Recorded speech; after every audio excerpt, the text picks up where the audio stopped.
Good afternoon, everybody. Hey, this is actually kind of new. We're going to be getting into some materials here, but I would like a quick show of hands or quick acknowledgement. How many non-UW-Madison people do we have? I was unaware that we were branching out this year, so that's pretty cool. If you want to show of hands or chat in the drop something in the chat panel, that's very cool. Glad to have you all here, and um, it's great. All right. All right. Well, good morning. I'm sorry, Rebecca. Did you have any? Oh yeah, no, I was just gonna say, I think you've introduced yourself, so we're at 10:51. Let's get started. All right. Fantastic. Fantastic. Thank you for. Cliff, you accidentally muted. Nope. Yep. Thanks. I I live to I live to serve as an example for how to manage the technologies. Good morning, everybody. My name is Cliff Cunningham. It is good to be here. Appreciate your taking some time out of your conference. Hope it has been a good experience for you all so far. I've got some time here. I'm sorry, Cliff Cunningham. I work with the Learn at UW-Madison team. Learn at UW-Madison within UW-Madison. Learn at UW is the team that manages all of our in-class training technologies. So if you've ever encountered these or you've had students who have made various comments about them, we are the team that administers and provides the first level of support here on campus for these tools. But we are here today to spend a little bit of time addressing a scenario that I believe has come up in our lives, and it is kind of a maybe an illogical A leads to B dynamic that I think we've all probably seen, right? The idea that we as technologists, we jump into some piece of technology, platform, a coding language, become good at what we do, and then that often will attract the attention of our management, and they will tap us to say, hey, would you like to train the next person or train the group? Or, hey, would you be available to deliver some material? And give me a second. I'm going to actually, I forgot, I meant to do this. I'm going to close out of my Teams.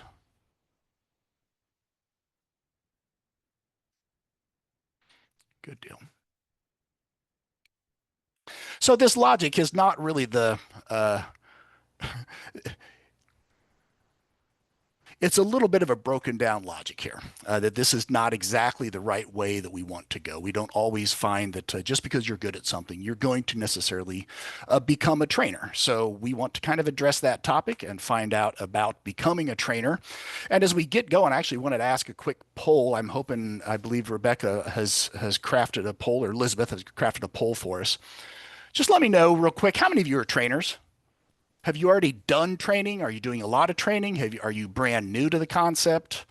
Is it on your horizon and you're not totally sure what's going on?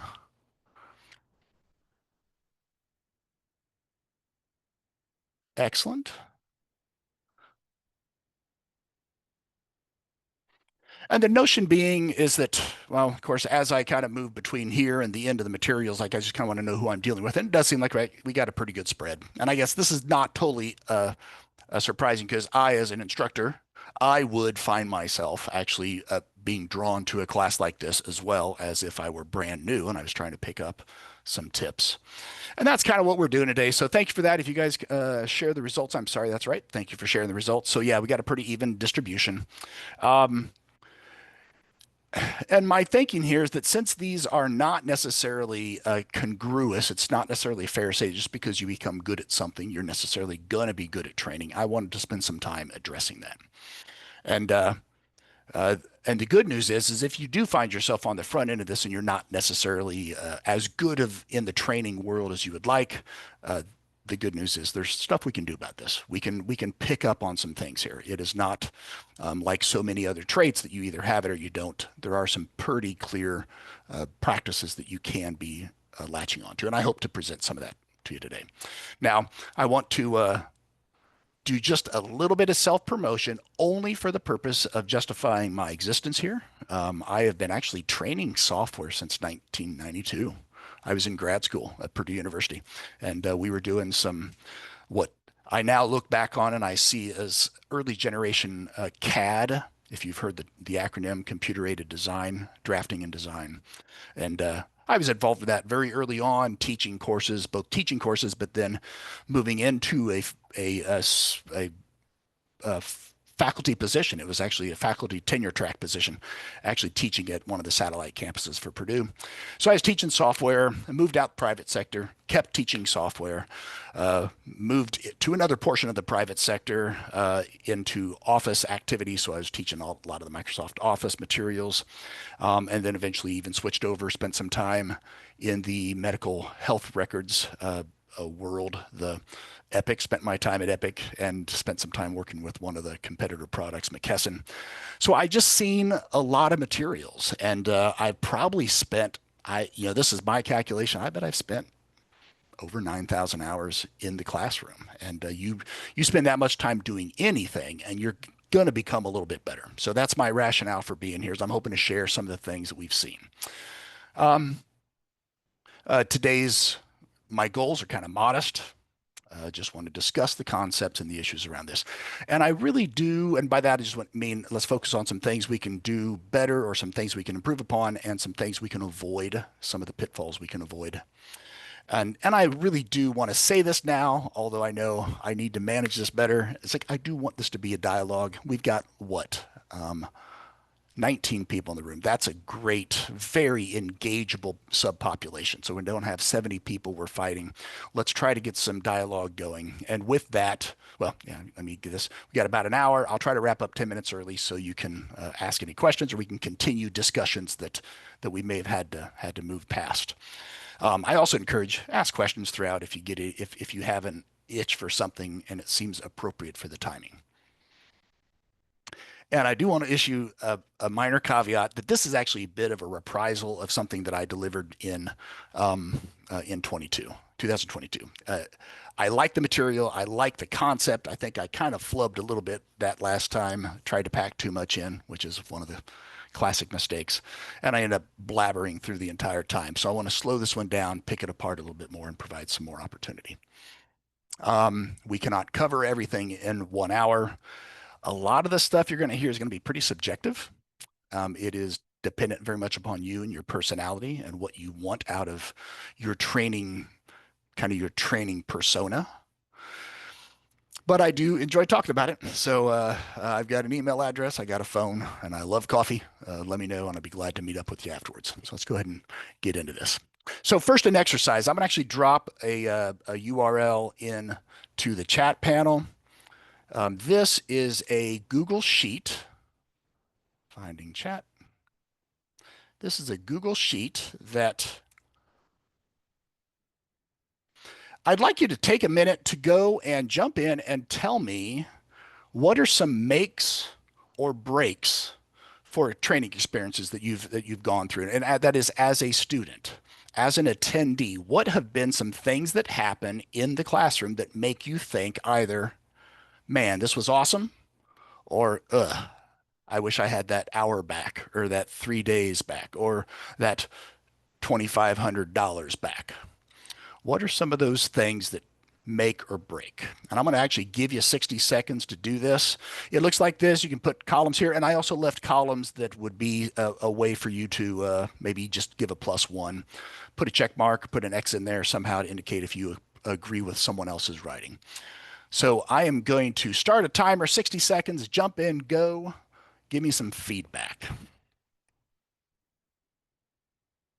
And I'm actually not going to look at it while you're jumping in there. I want it to be a surprise.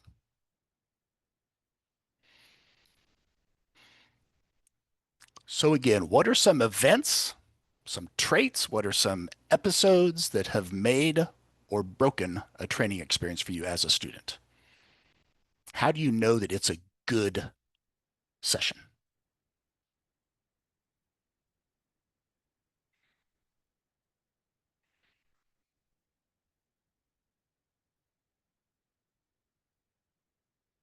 Okay, just a few more seconds. And I am going to leave this sheet open for the rest of the session. So if you ever have anything else that comes to mind while we're presenting, feel free to jump in. All right, let's hop on back. All right, thank you for your engagement there. I appreciate it. Because I have this working philosophy about the training that um, pretty much all training appears to fall upon a spectrum here. A spectrum on the far left, you've got kind of this completely student-led learning. That is going to be your YouTube videos where the student is just acting independent. They are taking their training into their own hands. They're reading manuals. They're digging around. They're asking people for help. They're going to workshops. They're just getting their hands dirty with it. The other extreme on this right-hand side of the spectrum then is the instructor-led learning, which is entirely instructor-based, and it's the instructor lecture. It's a monologue. It's a TED talk. Just TED talks don't typically have much engagement back, right? It's just one-directional delivery of material.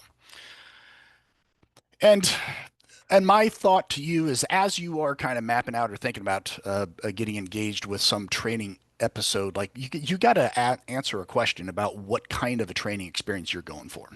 Where along this spectrum do you want your class to fall? And that's going to be very, again, back to the issue of subjective. This is very subjective, whatever you're going to want out of it. And whatever you want, you need to then prepare the materials to fit that structure.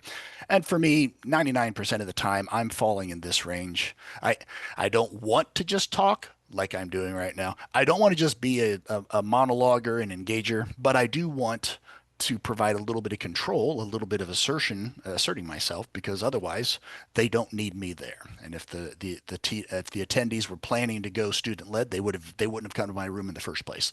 So you need to strike a balance there about how much control versus how much freedom you're going to be given to the individual students. So I just want to stop there and kind of ask your thoughts on that alone. This will be my first question to you. Like, where do you see that playing out when you're developing your materials? What are some of the challenges that you see coming up with that type of assessment of your training event? Or personally, where do you find yourself on that spectrum? Question. And please engage. This is your invitation. And you can either enter it into the chat or you can unmute yourself.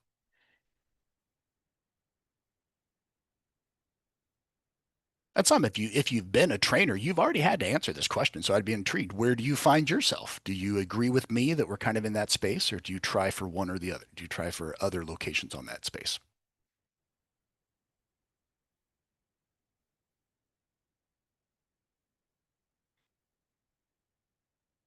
Okay, and I appreciate that, David. All right, depending on the content, maybe it is more student led. Yeah, and that's a good question. Like, what are those influencing factors?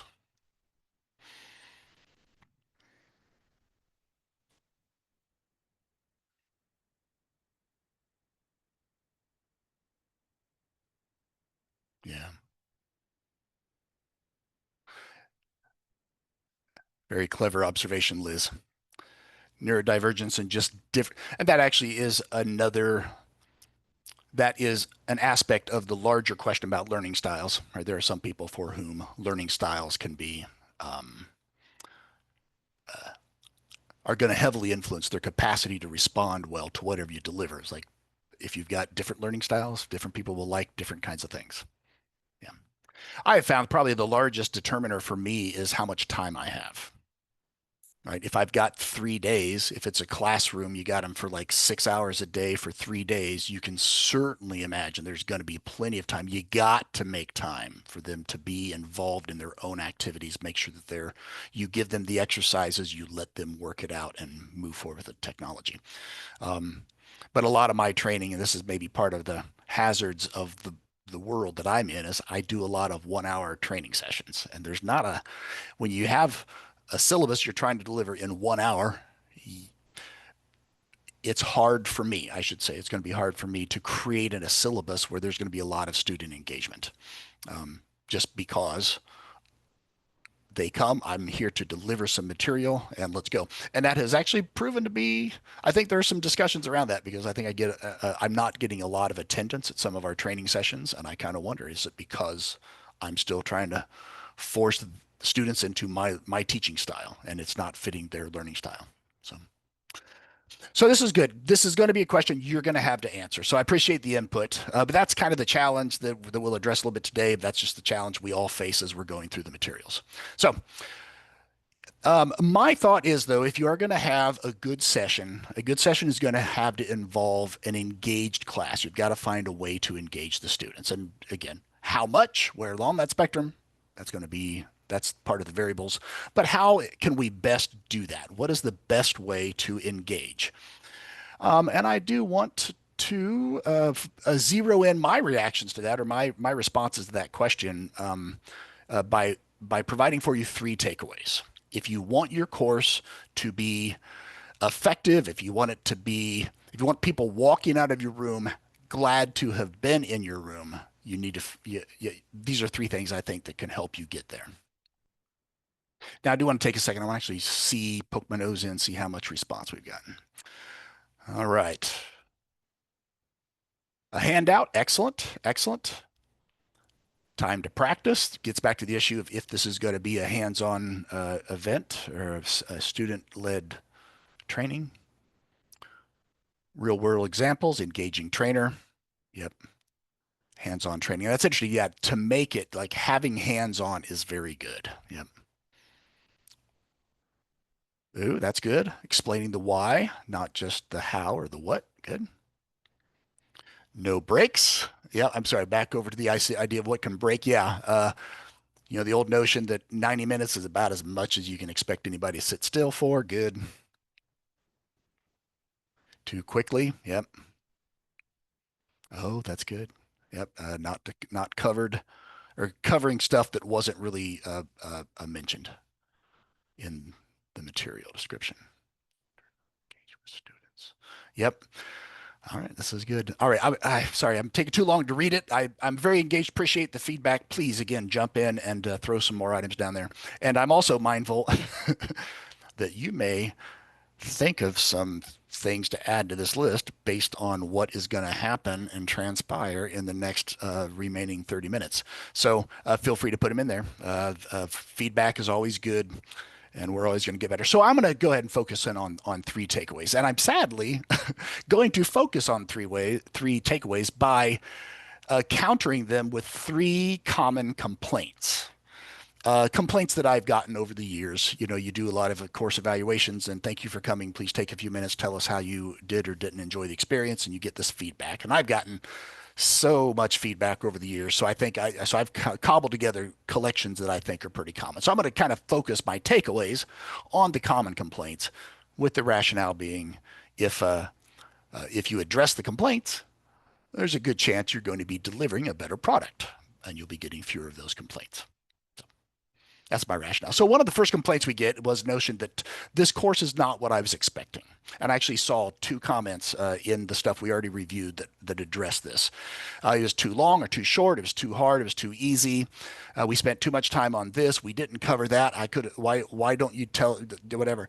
And this, I think, is a very easy fix from the beginning, is just making sure, and I'm going to just go ahead and tell you that this is where you come in and you set expectations. Be very clear about what this course is going to do. And there's a couple of ways you could do that, a couple of techniques that are very good.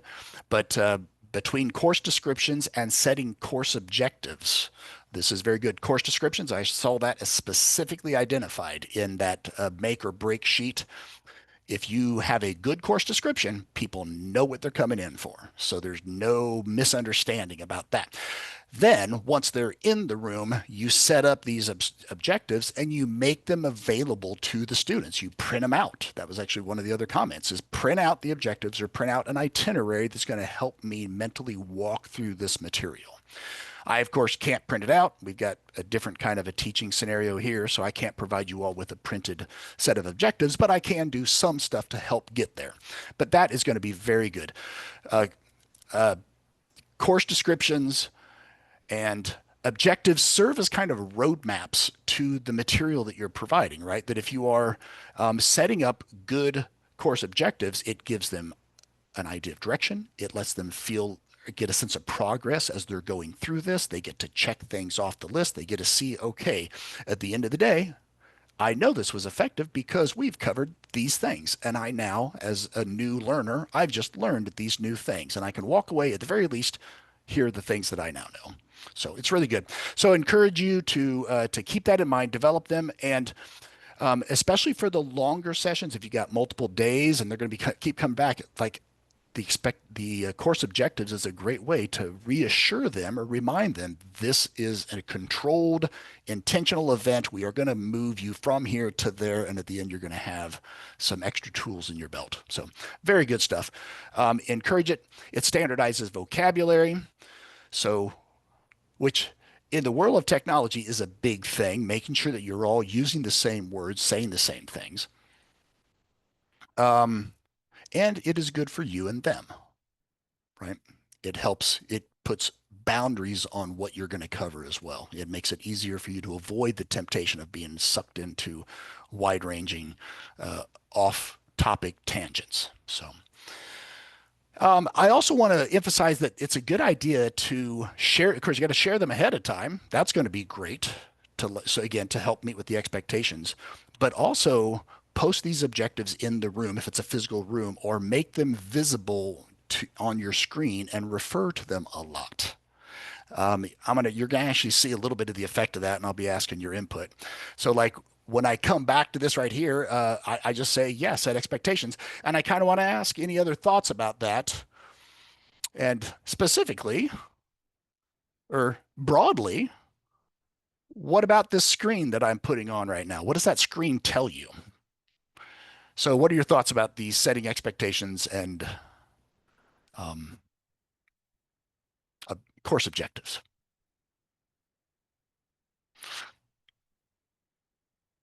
Maybe not the best question, because I realize I violated the rule. I did not provide you with my course objectives, did I? So the course description was maybe a little bit vague, or intentionally vague to sort of hook you in, but I didn't provide a lot of objectives.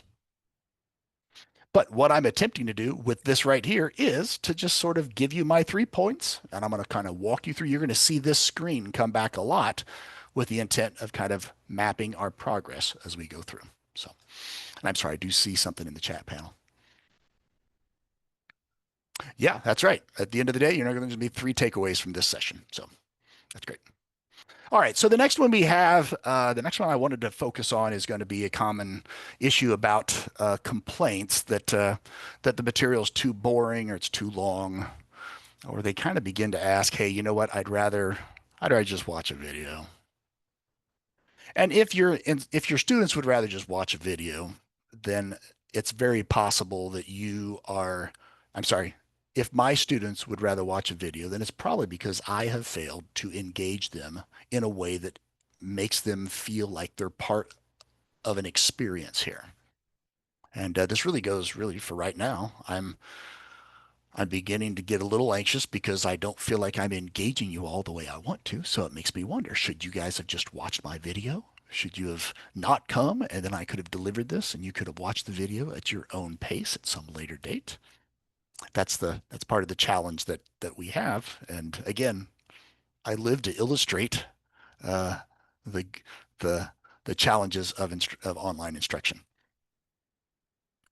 So if you are trying to focus on this notion of having some student engagement, and again, I'm realizing now I'm getting all these warm fuzzies. Yeah, that's fine. That's fine. But if you are leaning towards this direction, and again, this is me showing my bias. This is how I do present. I need to think about engaging. I need to literally think about engaging the attendees. I got to figure that out. It's got to be a priority. If I want the students engaged, I've got to figure that out. And I can even ask you right now, what are some of the best techniques you guys have encountered with engagement? What are some of the best ways to do that?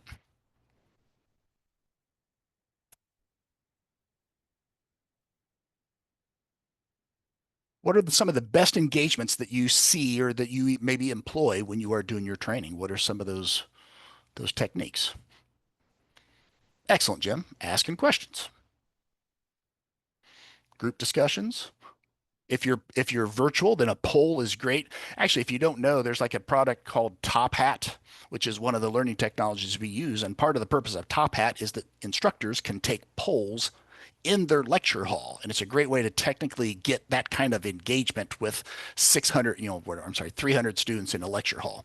So, good polls, telling stories. Breakout rooms is wonderful. It's a wonderful way to kind of make the group a little more intimate, a little more challenging with a lot of these things. There is a concern about you got to plan ahead. You got to put the effort in to make sure that thing's structured properly.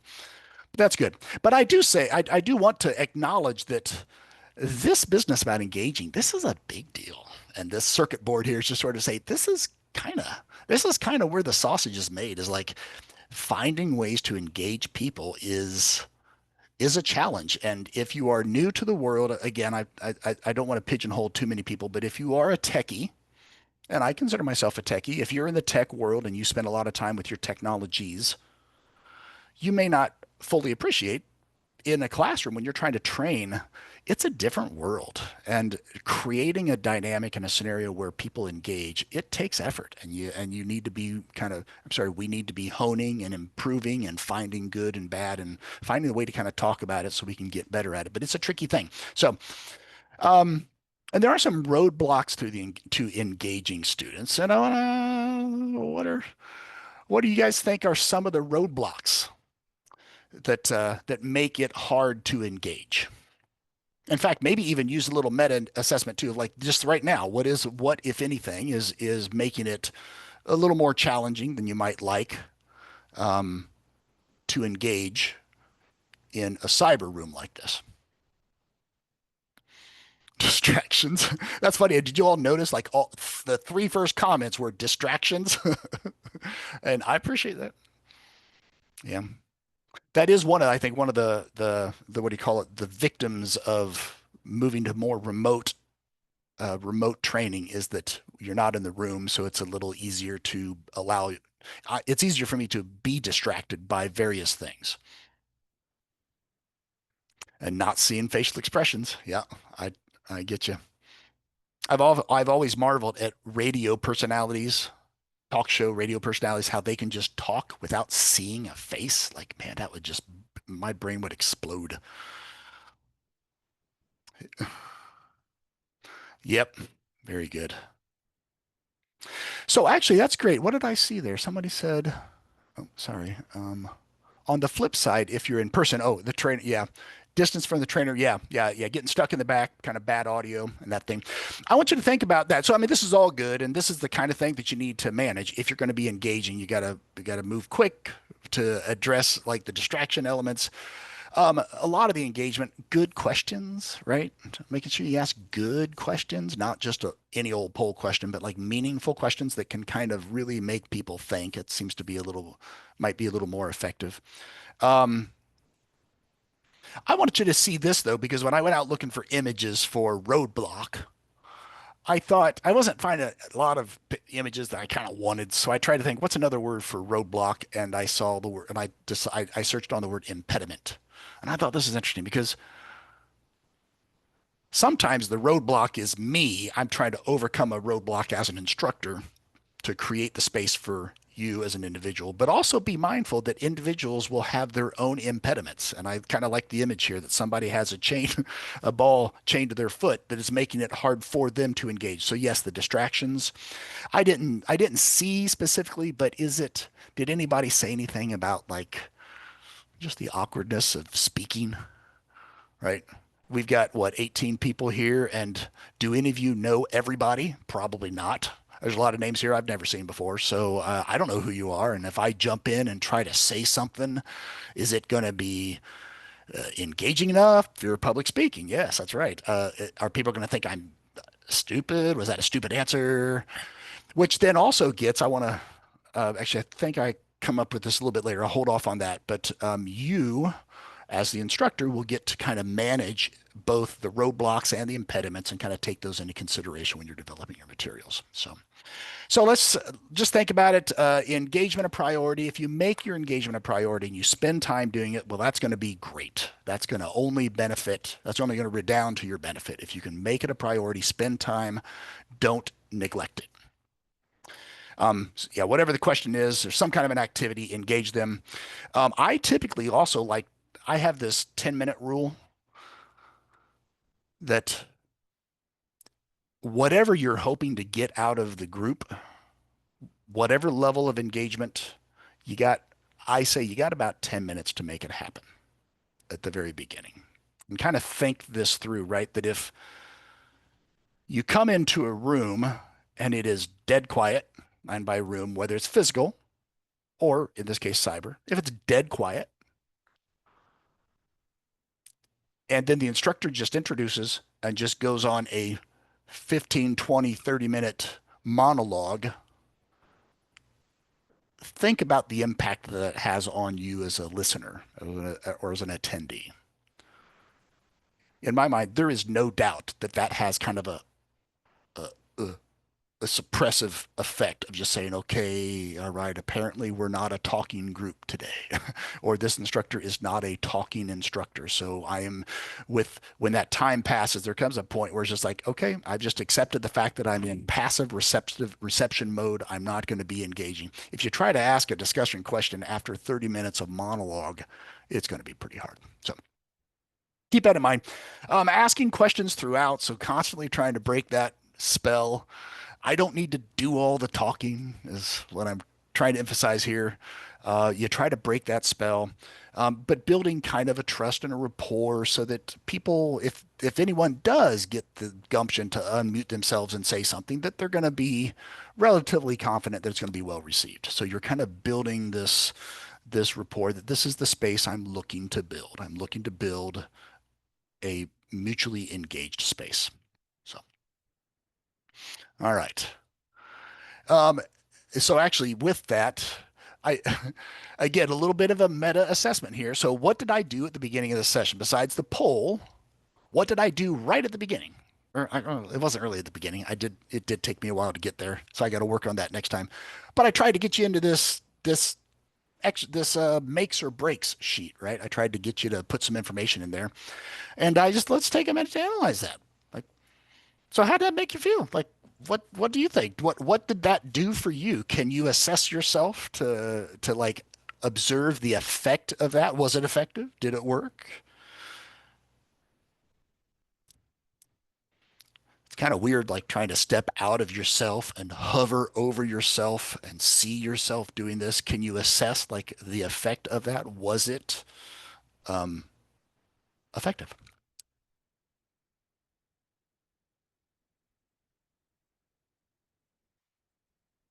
Did it get you engaged? Did it make you think?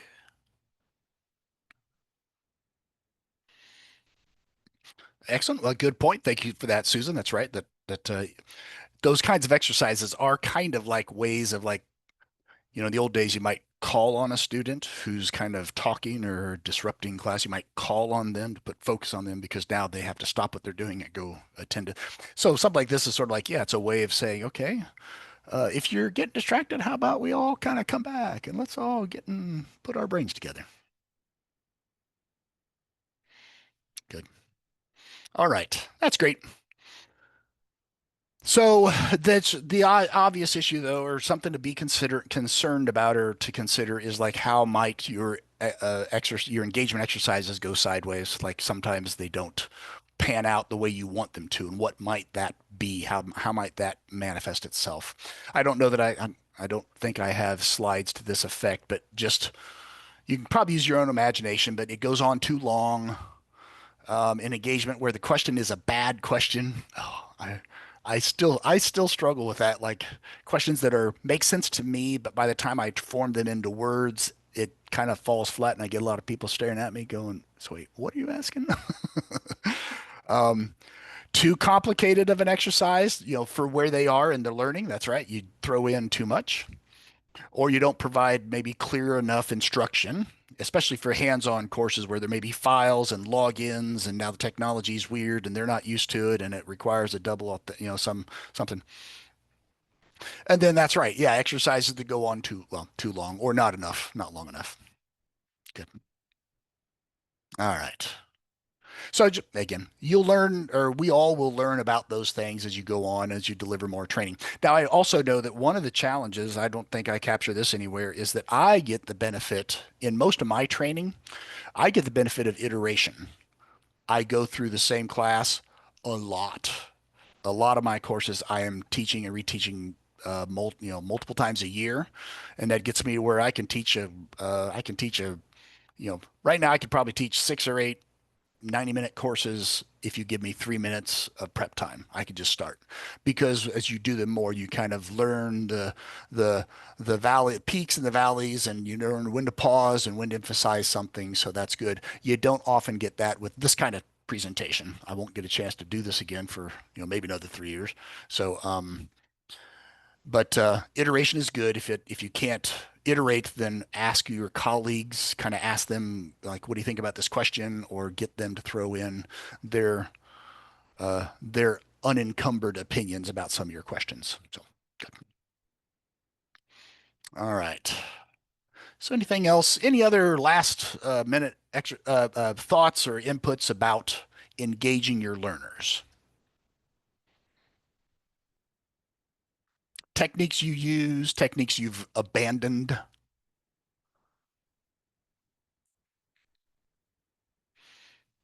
And actually, I see there, yes, that another potential pitfall, Liz, is tangents. If you have an engagement that some kind of a question or discussion that goes way afield, and now you've spent, you know, 5 minutes of the 50 minutes you have, you hit 5 minutes on something that has nothing to do with your training. That's a lot of, that's an unfortunate digression. So, all right. If you have any other, this is also a good, if you have future thoughts about good or bad of engaging your learners, then yeah, feel free to jump into that spreadsheet, that makes or breaks spreadsheet, and go add those. So we'll move on to the next one. The last one is actually, it's a bit deceptive because it's the last one, but I've actually broken it up into a couple of sub points. So I kind of cheated that way. I'm giving you 3, but I'm really kind of giving you 5. So you'll be okay though.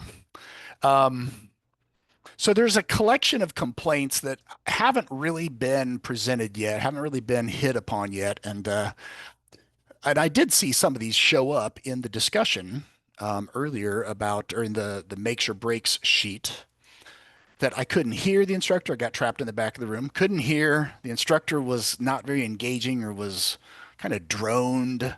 And of course, one of the great sin of all sins is reading the slides. You get these slides that are incredibly verbose, and then you just read them. so,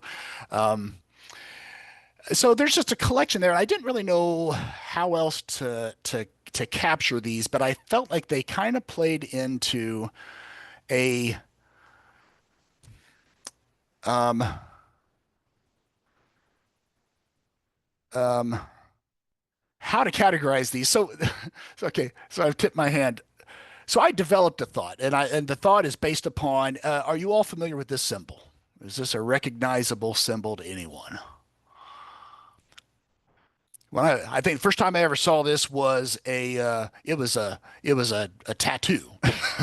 As a teenager, I saw somebody with this tattoo, and I thought, oh, that's kind of cool. I like, lots of circles, and kind of way I didn't quite appreciate it. But yes, yin and yang. Thank you, Liz. This is the yin. I don't know if it's called yin yang or yin and yang, but it's the black and the white, and it's supposed to represent kind of the, well, this is my understanding, and I want to be very clear right now. I am not a hardcore practitioner of the yin yang world and the ancient Eastern philosophies, but it does spawn from that area.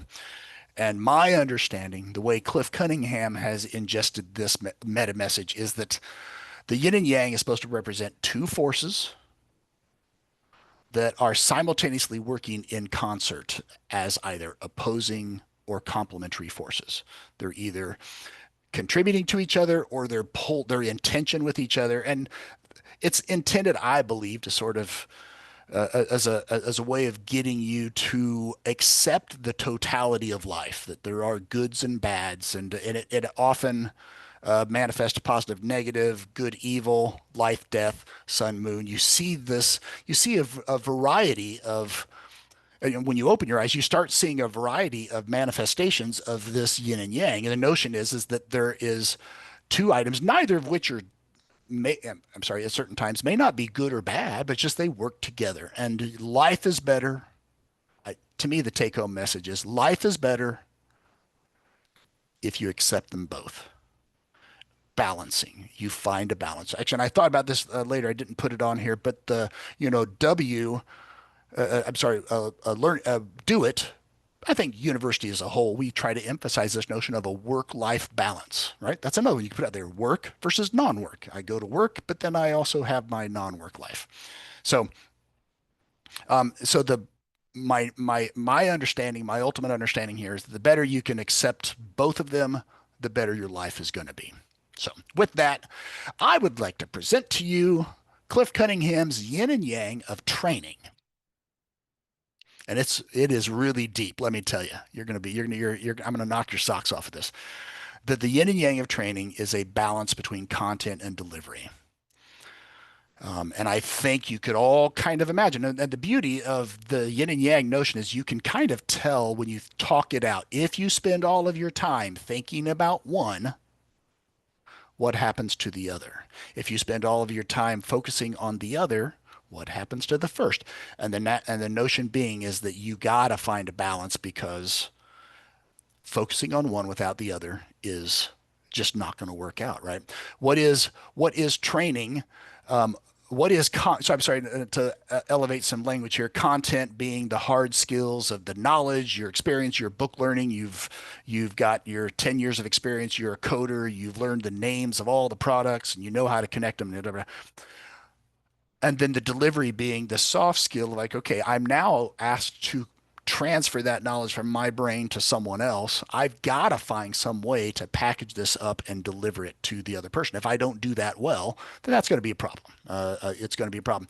And you could ask yourself right now, it wouldn't be a terribly difficult mental exercise of like, what is training that is entirely content? What is that?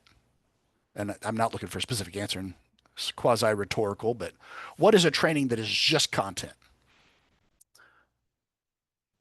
I would say it's not even a book, because even a book is like organized and hopefully written clearly in a way that is just a training session that's just content is going to be hard to absorb, because you're just getting someone's brain dump, and they're going to speak it at you. They're going to say something. They're going to, whatever it is, you're going to be, your stuff's going to be flying past you, and you're not going to be able to pick up on it much. But if a training is entirely delivery, well, then it's just kind of fluff. It's a concert. I'm going to listen to somebody orate, or it's a stage performance, but even stage performances have content. But for now, we're not going to focus on the content portion in this session. I really want to focus on the delivery, but I want you to kind of take this with you, that it is important to spend time working on delivery. And that, again, is like, that's going to be kind of the devil in the details there about what does that mean. But when you look at these elements, these are all about delivery, all about managing the space. So I want to impress upon you some ways that you can consider improving your delivery. Now, I realized too late, I could probably bring that circuit board image and I could insert it here as well, because this too is like, it can be kind of complicated. So we're just going to focus on three things. Oops, sorry. There you go. Three things. We're going to focus on three things, three subcomponents of improving your delivery. And I do want to emphasize that this stuff will take time. So if you decide to go down this journey, you're looking at these items, to the degree I have managed or improved upon any of them, I've been training for 30 years. So like, if you're brand new at it, just give yourself some time and cut yourself some slack. So first one, I think it's important for you as the instructor to create a warm and a safe and inviting space. If you want people to feel welcome in your room, that is your responsibility. It is no one else's responsibility. You need to be welcoming. You need to create a welcoming space. And here we can stop for a minute and just ask, what does that mean to you?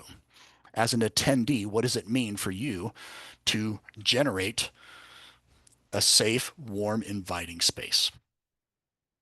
So I'm going to pull up my chat screen. I'm waiting for brilliance to emanate from your fingertips. What for you manages manufactures a little too clinical, but what for you creates this warm and inviting space? Thank you, Sarah. That's very good. Feeling like it's okay to be wrong.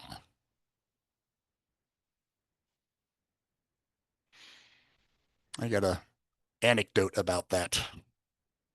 Humor, excellent. No wrong answers. That's exactly right. No wrong answers. All right. Since that has now been two of the first four comments about wrong answers, I will share with you my scarring personal anecdote from when I was a new employee at a company. And I came into a training session, an all staff training session. It was a office of like 30 or 40 people. And they had a speaker there who was delivering some great whatever. And she asked an open ended question. And apparently, she had a very narrow idea of what she wanted as a response from that question. And I provided a response that was apparently out of her circle. And this individual, I kid you not, she laughed out loud and told me, wow, that says more about you than you probably intended. And it's like, I don't get it. It's funny because at the time I was a 35-year-old man, but I still felt like dull. I'm trying to impress my colleagues. I'm trying to fit in with this new culture, and I've now just been laughed at. And for all I know, everybody else in the room thought it was funny too, and they're all laughing at me. It's like, oh my word, talk about not creating a safe space and a warm space and an inviting space to engage. I didn't say anything for the rest of the time. I sat down. I started sipping my coffee, and it was before I had lots of apps on my phone, so I couldn't disappear into a game of Candy Crush. But anyway, so excellent example. Do not, we have to be sure to maintain, kind of protect the individuals who are going to be engaging. So the very first person, thank you for that response. First person was Sarah, feeling like it's okay to be wrong. That is a good answer, right? Providing some encouragement. So it is tricky, and some of you have already said this. Creating a smile, being a smiler, or just somehow letting people know. And I know that smiling is a little unfair because some people that's just not their love language. So that's not how they go. But smile, greet people. I try to do little mic checks for my cyber sessions. If you come in early, I'll kind of speak a little bit to just sort of let you know, hey, we're talking people. That's okay. Are you there? Ask questions, active listening. Handle people gently. And that kind of goes back to my anecdote there that if they say something that is either wrong or is kind of off, be prepared and watch your reactions so as to not jar them. Humor is always a good thing, right? And I also threw this one in here. So the last item on here is just the learning tactful ways of telling somebody that they are incorrect. So although I know what you mean by no wrong answer, there are times when it is kind of that's not the correct answer, and just finding ways of saying, well, I can see where you got there, but actually what we were looking for is this over here, or yes, I see why you said that. And if we were going to go do X, then that would be great. But actually, what we're trying to do is over here. So yeah, the route would be coming down this way. Finding gentle ways of saying that, getting the conversation back on track. You've taken us kind of down a rabbit hole. Let's all come back to the main road. And even the last one here about finding ways to say, I don't know. I don't know. Yeah, that's a great question. That's not on the agenda for the day, so I don't feel terribly guilty not knowing it, but I don't know. That's a good question. I'll circle back and circle back. There's a great modern corporate term. I'll circle back and we'll push the envelope and think outside the box. If you're doing presentations and some of this stuff, I'm going to actually blow past. I'm watching the time. We're getting near the end and I've still got a little bit more. So I'll try to keep it moving. But there are some items here, general recommendations about using presentations, creating presentations, using them in your training sessions. So is there anything else that came up here? Watching Being vulnerable in the experiences I share. Yeah, good. I appreciate that, David. Yes, the instructor, as the instructor, you have a lot of power to create the culture that you're wanting to foster. And if you want people to be vulnerable, be vulnerable. Share an embarrassing moment, share a failure, share a time, and you acknowledge, yeah, this can be tough. It happened to me one time when I did X or Y, and that's good. All right.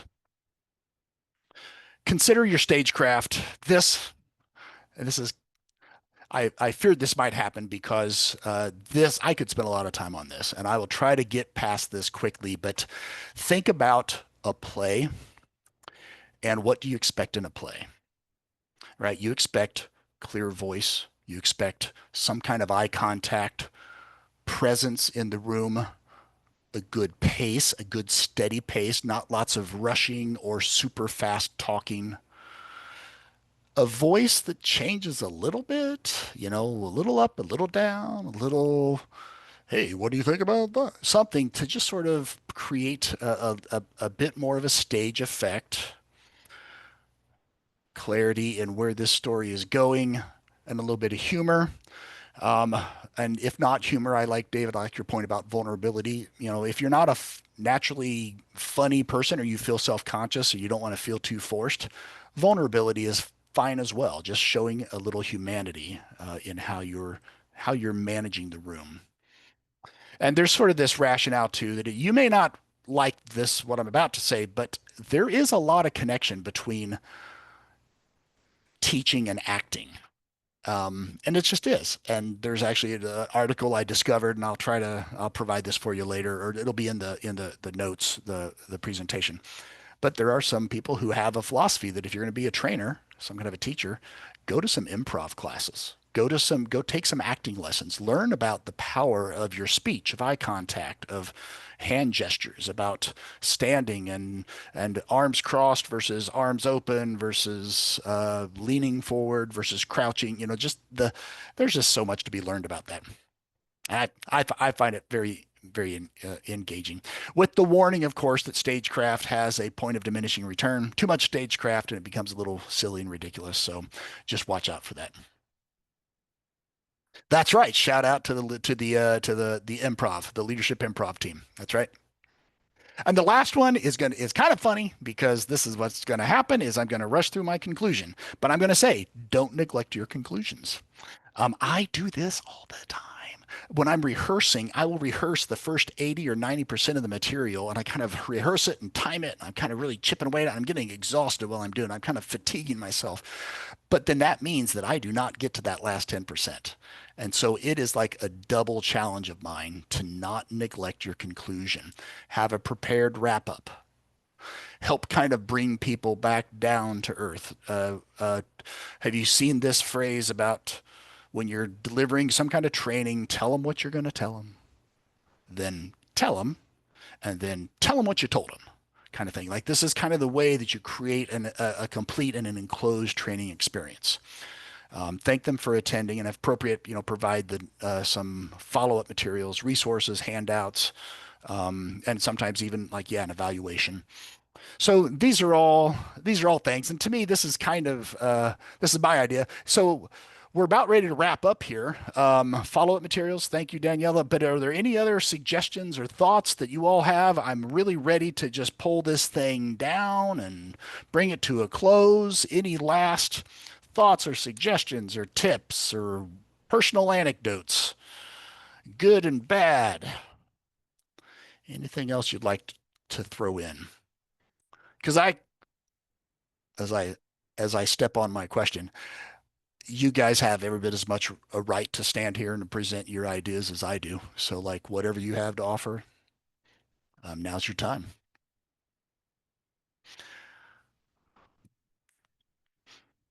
All right. Well, you guys can go and throw some comments in the chat if you like. But so I just want to remind you. So what we've done, talking about the three primary things, is set your expectations with descriptions and course objectives.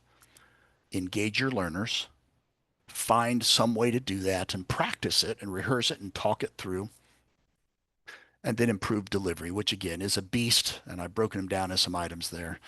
Creating the warm space, uh, working on stagecraft, and managing your collision.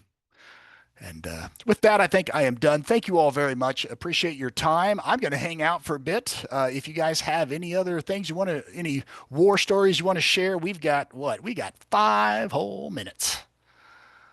We got so much time.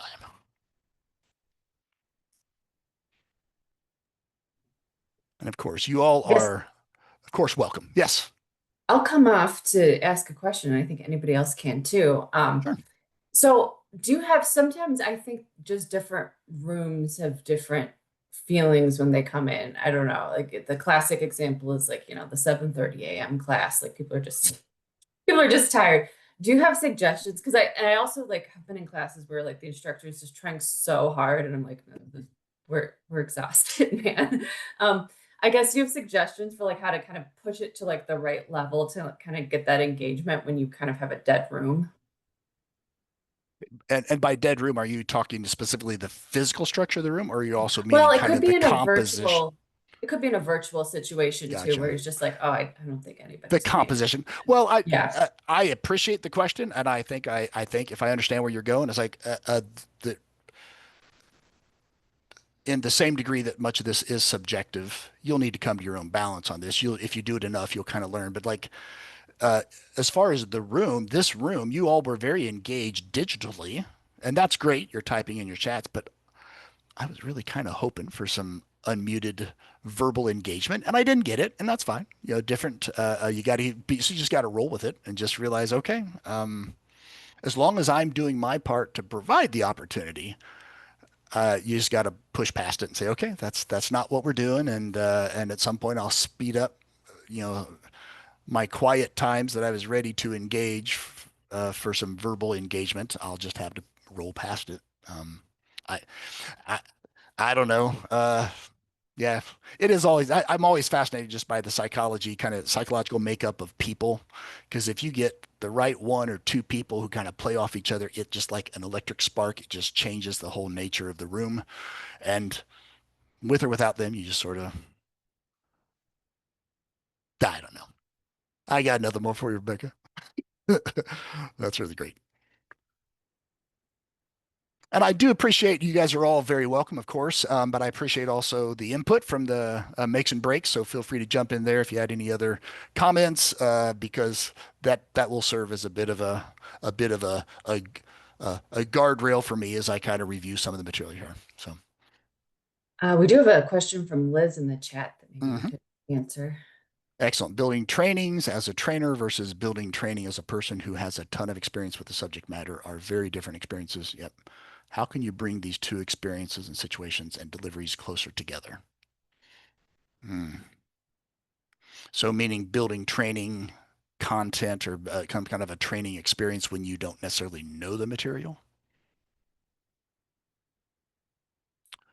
Yes. And So yeah, I I work with wildlife as a hobby, and I have a ton of experience with wildlife and not a lot of experience as a trainer. But I'm hmm, frequently asked to train people on things like how to deliver subcutaneous fluids, how to gauge the level of dehydration of the wildlife incoming, because I have a lot of experience versus um, sometimes I'm asked to teach people things because I'm older. So my oh, child's interesting. class may ask me to come in and talk about having a career in technology, which I actually did not set out to do. I was trained as a technical writer. So when they ask me to come in and talk about how that happens, and it happened to me kind of by accident, it's harder for me to deliver something on that topic than it is for me to just sort of talk extemporaneously about Yeah, yeah, wildlife or, yeah, create and pivot a training. If I see I'm losing my audience, I can easily pivot on something that I know inside and out. yeah. Whereas if I'm just talking about something because they ask, I'm familiar with the subject matter and they Mhm. ask me to deliver a training, it's harder for me to pivot from this if I see I'm losing people. Oh my gosh, yeah. Oh, that's rough. I don't even know. I mean, I have been in some strange scenarios. I mean, my real direct response to you, the best thing I can think of, Liz, is just, be very direct with the person who's enlisting your services, and just tell them, listen, this is not my strong suit. I'll do my best, but when the time comes, you know, there are times that I have like kind of thrown syllabi to the wind and just say, listen, we've got a period of time here. I've lost track of either what I'm supposed to do or I don't feel like I'm delivering. So let's just do the best that we can and kind of I don't know, map it out on the fly. Actually one of the first training jobs I ever had was teaching software that I would have just gotten 3 days prior. So I'm supposed to like go teach how to use a databasing tool, but I only saw it 3 days ago. And like this was very regimented. Here's the exercises you're supposed to go through, boom, boom, boom, boom. And you walk them through and they're sitting at computers and they repeat it and you just hope everything works out. I and mean, I used to write, the instructions for how to, I mean, as a technical writer, I started out writing instructions on how to use this reverse auction software for this technical company that I worked for. And yeah. again, they would come out with improvements and we had to write the instructions on how to use this. And then they would, because we wrote those instructions, they would want us to train on it. But we weren't with the Q&A group. We weren't, I mean, we were just like Yeah. Yeah. 3 days ago. Here we go. Mm. Yeah, the fact that I totally hear you, and the fact that that ever even happens proves to me that there are some people for whom that would still be sufficient. Like if your boss knows that you're not an expert in X, but they still want you to go train X, it's like, well, okay, I will do what I've been asked to do, and then just try to create the warm, safe environment, try to engage them, let them ask their questions, and when you don't know, tell them I don't know. And I'm sorry, that's a little bit out of my depth. I'll do my best to research it and get back to you later. But yeah, I you got me there, Liz, because I don't know. I don't know. I'm sure you'll do great. How's that? You're gonna do just fine. Yeah, that's tough. Yeah, yeah. I don't know. Mhm. Uh, uh, if you ever want to sit down and like work through a syllabus, we can do that, or we can try to hammer that out, and then you can teach me. And maybe that's another thing. It's like if you're teaching me how the stuff you don't fully know, that's going to help you get better at it. So, all right. All right, so we are at time. Oh, Thank you so much, Cliff, for the presentation. I think we all got a lot from it.